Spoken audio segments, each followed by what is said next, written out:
तो भाई आप इतने जो 3 महीनों से जो लोगों की सेवा कर रहे हैं, सुबह उठ के क्या उद्देश्य है, क्या आपको लगा कि लोगों की सेवा करना चाहिए?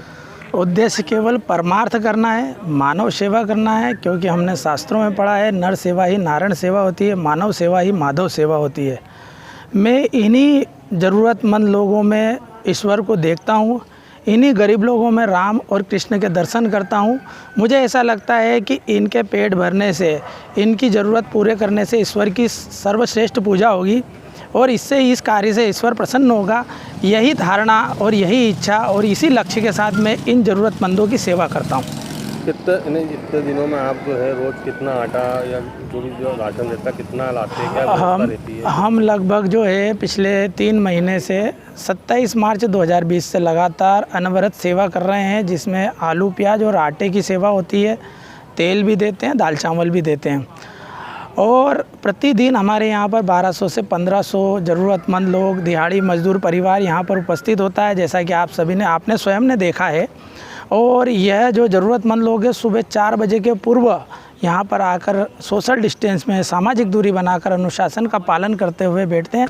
हमारे यहाँ पर सबसे श्रेष्ठ बात यह है कि हमारे यहाँ सभी लोग सोशल डिस्टेंस का पालन करते हैं, कानून का पालन करते हैं, अनुशासन का पालन करते हैं। आपके देखने में भी आया होगा। आगे आपकी क्या सोच है, आप क्या करना चाहते हैं, क्योंकि गरीब लोग हैं?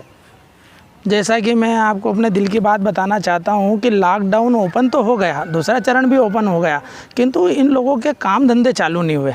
जब तक इनको व्यापार नहीं मिलेगा, व्यवसाय नहीं मिलेगा, नौकरी नहीं मिलेगी, तब तक ये भूख से तड़पते रहेंगे। जैसे कि काम वाली बाई, अब काम वाली बाई झाड़ू पोछा करने बंगलों में, मकानों में संपन्न परिवार में जाती है। संपन्न परिवार के लोग अब उन काम वाली बाइयों को एक्सेप्ट नहीं कर रहे हैं। जिन लोगों के घर ये मजदूर ड्राइवर थे, उन ड्राइवरों को संपन्न लोग एक्सेप्ट नहीं कर रहे हैं। उसके बाद जो हमारे यहाँ पर मजदूर चौक हुआ करते थे, जो आबाद रहते थे, पलसीकर चौक, नवलखा चौक, आपका कालीन नगर चौक, ऐसे मजदूर चौक हुआ करते थे जो आबाद रहते थे सुबह 8 बजे से।